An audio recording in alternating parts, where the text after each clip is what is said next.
तुद आगे अरदास हमारी।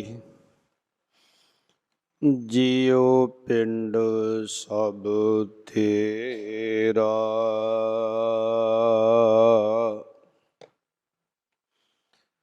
कहो नानक सब तेरी वड्याई।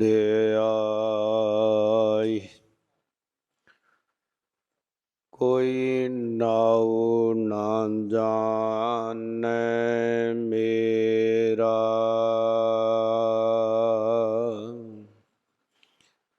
कबीर मेरा मुझ में किस नहीं। जो किस है सो तेरा,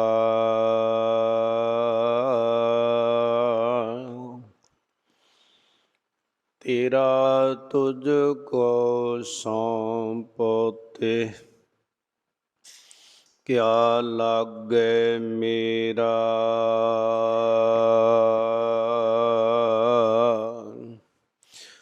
वाहिगुरु साहिब जीओ कबित अंदर कौ शब्द सुरत कर चार टेक। बहरे चारण कर दृष्ट शब्द है, गूंगे टेक चार कर दृष्ट शब्द सुरत लेव।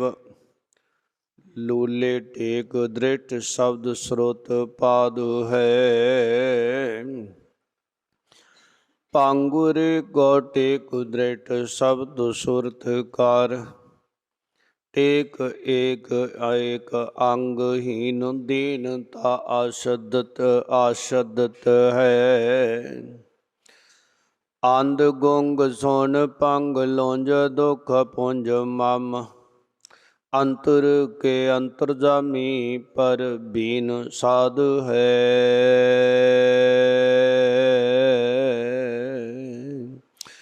वाहिगुरु जी का खालसा, वाहिगुरु जी की फतेह।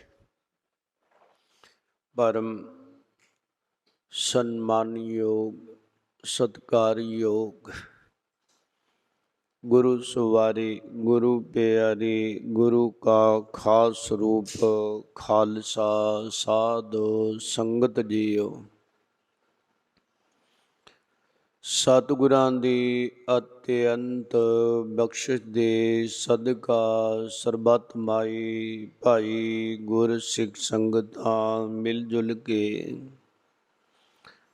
शरदा भावना प्रेम ਸਾਹਿਤ सतगुरु गुरु गोबिंद सिंह साहिब महाराज सच्चे पातशाह सरगुणता दा मुजस्समा देन दुनिया दे मालिक तिन्हां दी चरण छोह प्राप्त पावन पवित्र स्थान सतगुरु ग्रंथ ਸਾਹਿਬ महाराज निर्गुण सरगुण स्वरूप रूहानियत दे रहबर दिनां दी मुबारक गोद अंदर जुड़ मिल बैठ करके ਸਾਹਿਬਾਂ ਤੋਂ अपने ਹਿਰਦਿਆਂ ਨੂੰ ਸਕੂਨ ਪ੍ਰਾਪਤ ਕਰਨ ਵਾਸਤੇ ਮਾਲਕ ਦੇ ਬਚਨਾਂ ਨੂੰ ਪੜ੍ਹਦੇ ਸੁਣਦੇ ਆ ਰਹੇ ਹਾਂ। ਸ਼ੁਭ ਸਿੱਖਿਆਵਾਂ ਜਿਹੜੀਆਂ ਨੇ ਮਹਾਰਾਜ ਤੋਂ ਪ੍ਰਾਪਤ ਕਰ ਰਹੇ ਹਾਂ। ਸਤਿਗੁਰੂ ਗਰੀਬ ਨਵਾਜ਼ ਨੇ ਜੋ ਸ਼ੁਭ ਸਿੱਖਿਆਵਾਂ ਸੰਸਾਰ ਨੂੰ ਸੇਵਕਾਂ ਨੂੰ ਗੁਰਸਿੱਖਾਂ ਨੂੰ ਪ੍ਰਦਾਨ ਕੀਤੀਆਂ, ਉਹ ਗੁਰੂ ਕੇ ਸਿੱਖਾਂ ਨੇ ਬੜੇ ਪ੍ਰੇਮ ਪੂਰਵਕ ਉਹਨਾਂ ਨੂੰ ਗ੍ਰਹਿਣ ਕੀਤਾ ਹੈ। ਪਰਉਪਕਾਰੀ ਬਿਰਤੀ ਨੂੰ ਲੈ ਕਰ ਉਹਨਾਂ ਭਾਵਨਾ ਸੰਯੁਕਤ ਹੋ ਕੇ ਆਉਣ ਵਾਲੀ ਲੋਕਾਈ ਦੇ ਭਲੇ ਲਈ ਆਪ ਬਚਨਾਂ ਨੂੰ ਕਮਾ ਕਰਕੇ ਉਹਨਾਂ ਨੂੰ ਆਪਣੀ ਰਚਨਾਵਲੀ ਦੇ ਅੰਦਰ ਰਸਨਾ ਦੇ ਦੁਆਰਾ ਉਚਾਰਨ ਕਰਕੇ ਅੰਕਿਤ ਕਰ ਦਿੱਤਾ। ਪਰਮਾਤਮਾ ਨੂੰ ਪ੍ਰਸੰਨ ਕਿਵੇਂ ਕੀਤਾ ਜਾ ਸਕਦਾ ਹੈ? ਪਰਮਾਤਮਾ ਨਾਲ ਸਨੇਹ ਕਿਵੇਂ ਕੀਤਾ ਜਾ ਸਕਦਾ ਹੈ? ਸੰਸਾਰ ਦਾ ਸਨੇਹ ਕਿਹੋ ਜਿਹਾ ਹੈ?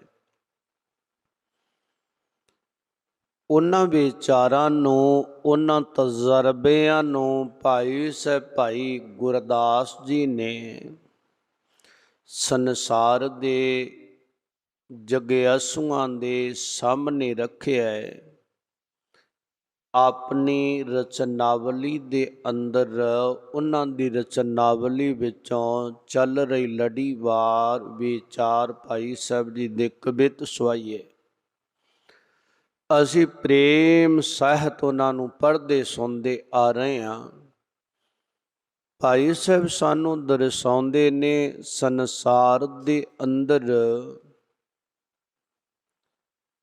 ਜੀਵ ਆਪਣੇ ਆਪ ਨੂੰ ਔਰ ਦੁਨੀਆ ਨੂੰ ਇਹ ਜਤਾਉਂਦਾ ਹੈ ਕਿ ਮੈਂ ਬੜਾ ਸਨੇਹ ਕਰਦਾ ਹਾਂ ਪਰਿਪੂਰਨ ਪਰਮਾਤਮਾ ਨਾਲ, ਮੇਰਾ ਪਰਮਾਤਮਾ ਨਾਲ ਬੜਾ ਪ੍ਰੇਮ ਹੈ। ਕੁਝ ਉਹ ਵੀ ਨੇ ਜਿਨ੍ਹਾਂ ਦਾ ਬਹੁਤਾਤ ਅੰਦਰ ਇੱਕ ਪਰਮਾਤਮਾ ਨੂੰ ਛੱਡ ਕਰਕੇ ਹੋਰ ਪਾਸੀ ਸਨੇਹ ਆ।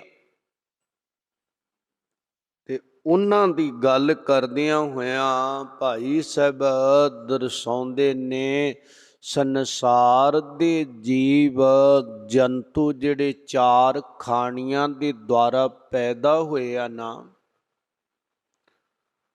ਉਹਨਾਂ ਦੇ ਅੰਦਰ ਇੰਨੀ ਕੁ ਸੂਝ ਹੈ, ਉਹ ਸਨੇਹ ਕਰਦੇ ਨੇ। ਪਰ ਜਿਨ੍ਹਾਂ ਨਾਲ ਸਨੇਹ ਕਰਦੇ ਆ, ਪ੍ਰੇਮ ਕਰਦੇ ਨੇ, ਉਹ ਉਹਨਾਂ ਦੀ ਜਾਨ ਲੈ ਲੈਂਦੇ ਨੇ, ਉਹ ਉਹਨਾਂ ਨੂੰ ਨਹੀਂ ਸਨੇਹ ਕਰਦੇ। ਇਹ ਦਰਸਾ ਰਹੇ ਨੇ। ਭਾਈ ਸਾਹਿਬ ਕਹਿੰਦੇ ਆਂਦੋਰੇ ਕਉ ਸ਼ਬਦ ਸੁਰਤ ਕਰ ਚਰ ਟੇਕ ਹੈ। ਭਾਈ ਗੁਰਦਾਸ ਸਾਹਿਬ ਕਹਿੰਦੇ ਜਿਹੜਾ ਅੱਖਾਂ ਤੋਂ ਜਿਸ ਆਦਮੀ ਨੂੰ ਨਹੀਂ ਦਿਸਦਾ, ਜਿਹਨੂੰ ਆਪਾਂ ਦੁਨੀਆ ਵਿੱਚ ਸਿੱਧੇ ਜਿਹੇ ਰੂਪ 'ਚ ਕਹਿ ਦਿੰਦੇ ਨੇ ਇਹ ਅੰਨਾ, ਉਹਦੇ ਲਈ ਸ਼ਬਦ ਨੇਤਰਹੀਨ, ਸੂਰਮਾ ਆਦਿ ਵਰਤੇ ਜਾਂਦੇ, ਪਰ ਆਮ ਬੋਲੀ ਵਿੱਚ ਉਹਨੂੰ ਇਹੀ ਕਿਹਾ ਜਾਂਦਾ ਹੈ ਅੰਨਾ। ਭਾਈ ਸਾਹਿਬ ਕਹਿੰਦੇ ਹੁਣ ਅੱਖਾਂ ਤੋਂ ਉਹਨੂੰ ਦਿਸਦਾ ਨਹੀਂ, ਚੱਲੇ ਕਿਵੇਂ? ਕਹਿੰਦੇ ਉਹ ਸ਼ਬਦ ਜਿਸ ਪਾਸਿਓਂ ਆਵਾਜ਼ ਆਵੇ ਨਾ, ਉਹਦਾ ਆਸਰਾ ਲੈ ਕੇ ਚੱਲ ਪੈਂਦਾ ਹੈ। ਸੁਰਤ ਦੇ ਨਾਲ ਟਿਕਾ ਕੇ ਉਹ ਧੁਨ ਨੂੰ ਸੁਣਦਾ। ਆਪਾਂ ਆਵਾਜ਼ ਦੂਰ ਖੜੇ ਮਾਰੀਏ, ਉਧਰ ਨੂੰ ਅੰਦਾਜ਼ੇ ਨਾਲ ਚੱਲਦਾ ਹੈ, ਤੇ ਚੱਲਣ ਦਾ ਆਸਰਾ ਉਹਦੇ ਪੈਰ ਨੇ। ਔਰ ਅੱਗੇ ਛੂਹਣਾ ਕਿਸੇ ਚੀਜ਼ ਨੂੰ, ਉਹ ਹੱਥਾਂ ਦੇ ਨਾਲ ਚੱਲਦਾ, ਉਹਦਾ ਆਸਰਾ ਇਹ ਬਣੇ ਨੇ। ਬਹਿਰੇ ਚਰਨ ਕਰ ਦ੍ਰਿਸ਼ਟ ਸ਼ਬਦ ਹੈ। ਬਹਿਰਾ ਕਹਿੰਦੇ ਨੇ ਕੰਨਾਂ ਤੋਂ ਜਿਹਨੂੰ ਨਾ ਸੁਣੇ। ਕਹਿੰਦੇ ਉਹਦੇ ਕੋਲ ਨਦਰ ਹੈ, ਔਰ ਉਹਦੇ ਹੱਥ ਤੇ ਪੈਰ ਕੰਮ ਕਰਦੇ ਨੇ, ਆਸਰਾ ਦਿੰਦੇ ਨੇ, ਤੇ ਔਰ ਦ੍ਰਿਸ਼ਟੀ ਜਿਹੜੀ ਆ ਉਹ ਆਸਰਾ ਦਿੰਦੀ ਆ। ਔਰ ਐਸੀ ਸਪਰਸ਼ਤਾ ਦੇ ਨਾਲ ਉਹ ਚੱਲਦਾ ਦੁਨੀਆ ਦੇ ਵਿੱਚ, ਪਰ ਕੰਨਾਂ ਤੋਂ ਬਹਿਰਾ, ਉਹਨੂੰ ਸੁਣਾਈ ਕੋਈ ਨਹੀਂ ਦਿੰਦਾ ਬੋਲੇ ਨੂੰ। ਤੇ ਉਹ ਜਿਹੜਾ ਹੈ ਮੁਖ ਤੋਂ ਬੋਲ ਸਕਦਾ ਹੈ, ਪਰ ਉਹਨੂੰ ਸੁਣਾਈ ਨਹੀਂ ਦਿੰਦਾ। ਉਹਦਾ ਆਸਰਾ ਬੋਲਣਾ, ਦੇਖਣਾ, ਹੱਥਾਂ ਨਾਲ ਪੈਰਾਂ ਨਾਲ ਇਹਨਾਂ ਦੀ ਹਰਕਤ ਹੋਣੀ, ਇਹਦੇ ਆਸਰੇ ਨਾਲ ਸੰਸਾਰ ਵਿੱਚ ਵਿਚਰਦਾ ਹੈ। ਭਾਈ ਸਾਹਿਬ ਕਹਿੰਦੇ ਗੂੰਗੇ ਟੇਕ ਕਰ ਦ੍ਰਿਸ਼ਟ ਸ਼ਬਦ ਸੁਰਤ ਲੇਵ। ਕਹਿੰਦੇ ਇੱਕ ਆਦਮੀ ਹੈ, ਉਹਨੂੰ ਮੁਖ ਤੋਂ ਬੋਲਣਾ ਨਹੀਂ ਆਉਂਦਾ, ਉਹਨੂੰ ਗੂੰਗਾ ਕਹਿੰਦੇ ਨੇ, ਗੂੰਗਾ। ਮਹਾਰਾਜ ਨੇ ਵੀ ਬਚਨ ਕੀਤੇ, ਕਹਿੰਦੇ ਰੱਬ ਨੇ ਤੈਨੂੰ ਜ਼ੁਬਾਨ ਦਿੱਤੀ, ਗੁਣ ਗਾਇਆ ਕਰ, ਜੇ ਨਹੀਂ ਗਾਵੇਂਗਾ ਤੇ ਤੇਰਾ ਭਲਾ ਨਹੀਂ ਹੋਣਾ, ਫਿਰ ਐਸੀ ਜੂਨੇ ਪੈ ਜਾਵੇਂਗਾ ਗੁੰਗ ਮੁਖ। और कहन लगे सजना चार पाव गुंग मुख पशु आद बन जावेगा, चार पैर होणगे मूँह तो गूंगा हो जावेगा। तेरी समझ किसे नूं नहीं आउणी। फिर जेड़ा है सिर सुटिया होवेगा मूंड तो नहीं पछताइए, फिर पछतावा पल्ले रह जावेगा। कहन लगे इस तरह उदा आसरा जेड़ा गूंगा ना बोल नहीं सकदा, उहदे हथ काम करदे पैर काम करदे ने ते नदर उहनूं आउंदा है और उहदे कोल जिहड़ी आवाज़ नहीं कन्नां दे द्वारा सुणदी आ उहनूं। जे कोई आवाज़ मारदा उहनूं कन्नां नाल सुणदा, मूँह तो बोलना नहीं जानदा, उधर नूं सुर दे द्वारा चलदा समझ के उहदा आसरा है। लूले टेक दृष्ट शब्द सुर तो पा जो है। लूला कहंदे ने लंगड़ा, कहंदे उहदा टेक आसरा कि उहनूं दिसदा सुनाई देंदा है। उधर नूं स्रोत दे सैत सुन के ते पद कदमां नाल चलदा है। उस लंगड़े दा आसरा ये।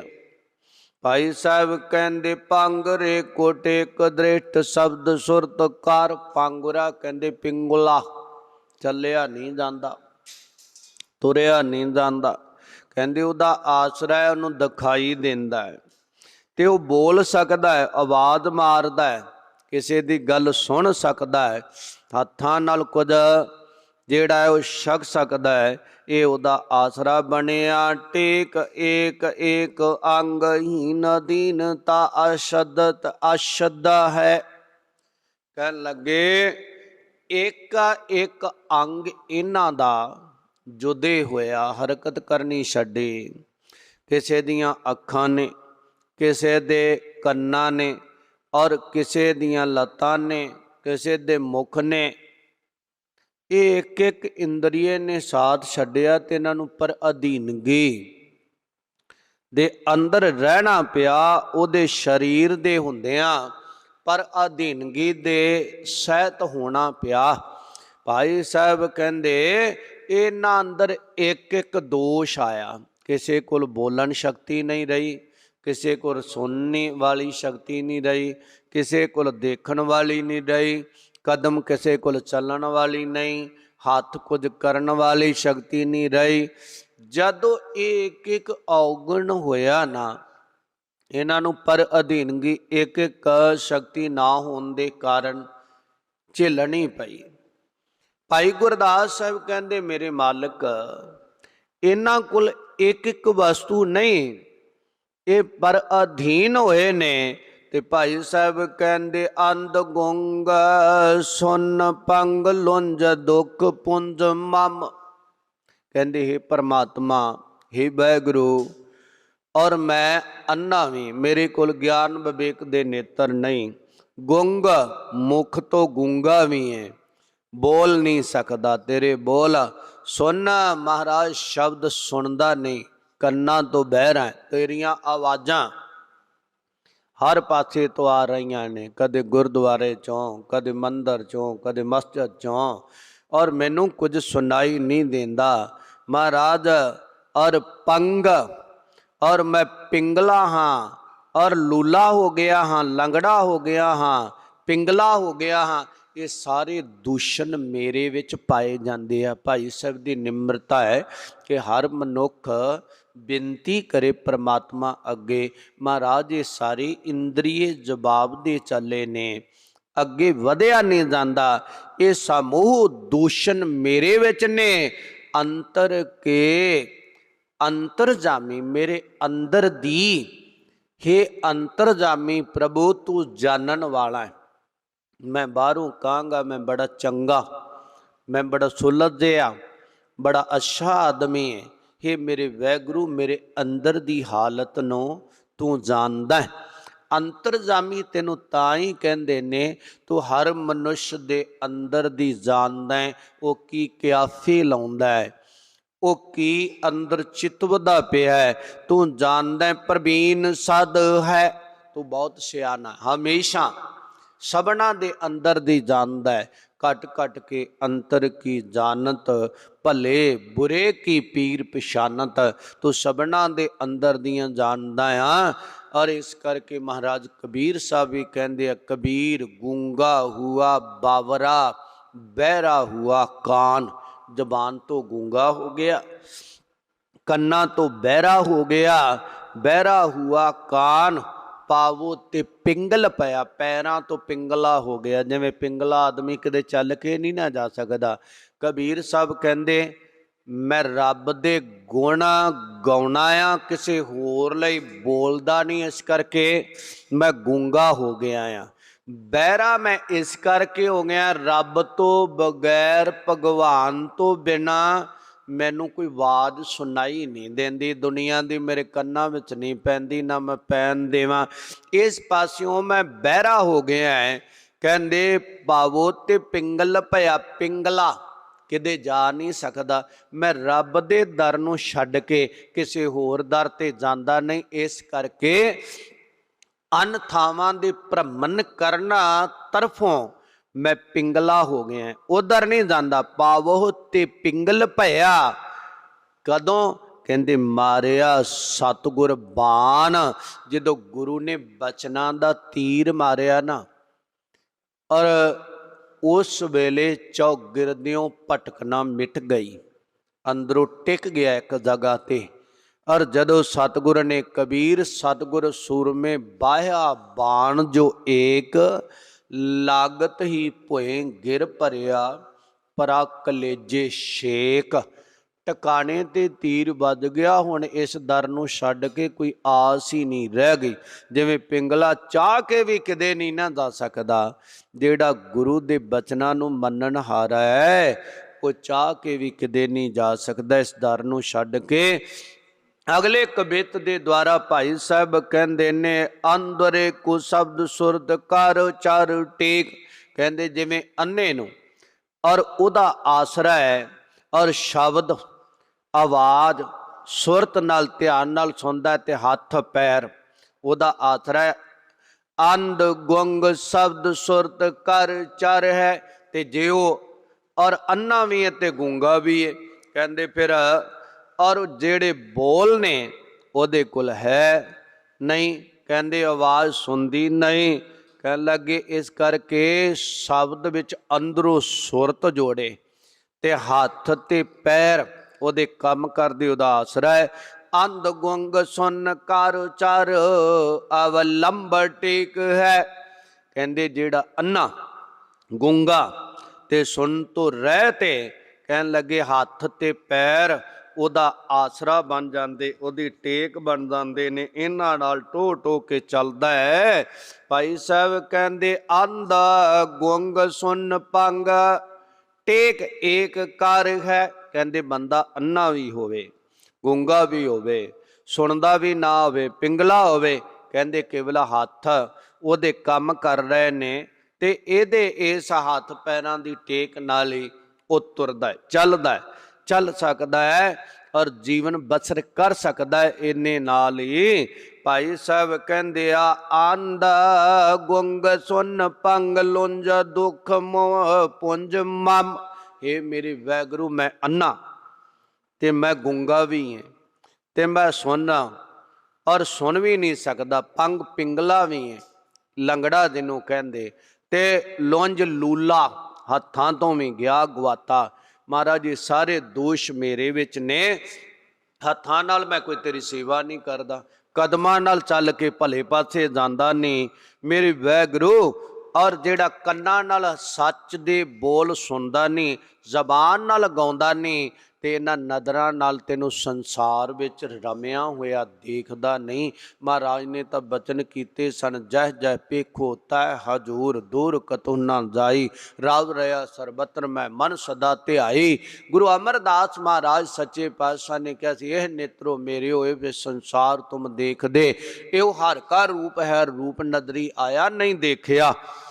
इस करके अंग गए गवाते और चले गए ये सारे दूषण ने। सर्वंगहीन दीन दुख तो आधार आधार है। हे मेरे वाहगुरु जी, और ये सारे अंगहीनता विच चले गए ते बड़ा दीन दुखी होया ते दुख दे सहित और आसरे तो मैं रहत हो जाना कीता। मेरा कोई मेरे वैगुरु आसरा ना बनया, मेरी सहायता करन वाला ना होया, मैं गया गुजरिया हो गया, बेहिम्मता जिहा हो गया। अगले कवित दे द्वारा सानू भाई साहब दस दिया, अंतर की अंतरजामी जाने अंतरगत, कैसी निर्भाव करे सरै नर हर है। भाई साहब अगला कवित रंभण तो पहला कहते ने कि वह अंदर दी जानन वाला अंतरजामी है ते सारियां दे अंदर दी हालत जानदा कि बाहरों किन्ना निम्रतावान है, किन्ना बाहरों दिखावा करता है ते अंदर इहदे की कुछ आ वो सारियां दी जानदा है। कहंदे कैसी निर्भाव करे, किवें निभेगी। अंदरों कुछ होर है, बाहरों कुछ होर है, किवें परमात्मा दे नाल निभेगा। ਉਹਦਾ अंदरों बाहरों एक आंदा है, तू ये बाहरों मेरी तरह एकता की गल करदा है, अंदरों जिहड़ा दूरी बनाउण दी सोचदा है। और परमात्मा नाल किवें निभेगी, कहंदे करे किवें निभ सकेगी, कैसे निर्भाव करे, किवें निभेगा। ये नाता सरै नर हर है ते वो परिपूर्ण परमात्मा वैगुरु तो बगैर और तेरा किवें सरेगा, किवें तू सफलता नहीं हासिल करेगा। भाई साहब अगले कवित नूं आरंभदे आया कहंदे आ, चकई चक चकोर मृगा मीन भरंग औपतंग। भाई गुरदास साहब कहंदे हे वैगुरु जिहड़ी चकवी ते चकवा ते जिन्हों गुरबाणी अंदर महाराज कबीर साहब ने कहा एक रात आई 12-13 घंटिया की लगभग। और क्यों मैं लगभग तां शब्द वरत्या है, गर्मी विच घट जाती, सियाल विच वध जाती रात, इस करके। और वो चकवी ते चकवे दे मन विच ये दुख होया रात आउण ते उन्हां नूं दिसना बंद हो गया, दुखी होए। वो हनेरा नहीं चाहुंदे, चानना चाहुंदे। कहंदे मनुख ने दी जिंदगी च पता नहीं किन्नियां रातां आईयां ने, इन्हें कदे नहीं अपने अंदरों हनेरे दा विरोध किया, क्योंकि उल्लू की तरह हनेरे च जिउण दा आदी हो गया है। ये आदी हो गया ओदी तरह, इनू चानना नहीं चाहिए, ज्ञानता दे अंधेरे विच जिउंदा है। चकोर एक पंछी है, मुर्गी नालों वड्डा हुंदा है ते बंतर जी उहदी थोड़ी जी होर हुंदी है और उहदी बोली भी होर हुंदी है। वो जदों हनेरे विच चंद्रमा चढ़े उदय होवे ते फिर बड़ियां पैलां पाउंदा, बड़ा खुश हुंदा है। हनेरी रात च जदों चंद्रमा उदय हुंदा है, मृग और जिहड़ा मिरग है हिरणे, वो कंडे हिड़े दी आवाज़ सुन के ना, सुर सुन के बड़ा मस्त हुंदा, आनंदित हुंदा है। मीन मच्छी पानी दे विच मगनता हासिल करके बड़ी आनंदित हुंदी। भरंग भरंगा भौरा कवल उपर बैठ के रस मान के बड़ा आनंदित हुंदा है। और पतंग पतंगा दीवे दी लाट नूं जल्दी नूं वेख के बड़ा प्रसन्नता सहित हुंदा आ। हुण ये जेड़ी जेड़ी वस्तु दे सहित ने ਉਹੀ ਉਹ ਇਹਨਾਂ ਦੇ ਦੁੱਖ ਦਾ ਕਾਰਨ ਹੈ। ਔਰ ਚਕਵੀ ਚਕਵੇ ਨੂੰ ਰਾਤ ਦੁੱਖ ਦਿੰਦੀ ਹੈ। ਔਰ ਪਿਆਰਿਓ ਰਾਤ ਨੂੰ ਇਕੱਠੇ ਬੈਠੇ ਦਿਨੇ ਉੱਡ ਪੁੱਡ ਦੂਰੋਂ ਦੂਰੀ ਹੋ ਜਾਂਦੇ ਚਾਨਣੇ। ਔਰ ਚਕੋਰ ਚੰਦਰਮਾ ਦੇ ਔਰ ਨਾਲ ਪ੍ਰੀਤ ਕਰਦੀ, ਪਰ ਚੰਦਰਮਾ ਪ੍ਰੀਤ ਨਹੀਂ ਕਰਦਾ। और चकवी चकवा दिन नाल प्रीत करदे, दिन इन्हां नाल प्रीत नहीं करदा। मृग कंडे हेड़े नाल प्रीति करदा, पर कंडा हेड़ा मिरग नाल नहीं प्रीति करदा। वो नहीं दसदा कि मतां कदे अखां बंद कर ली, इधर शिकारी बैठा ने तेनों भड़का देना ही।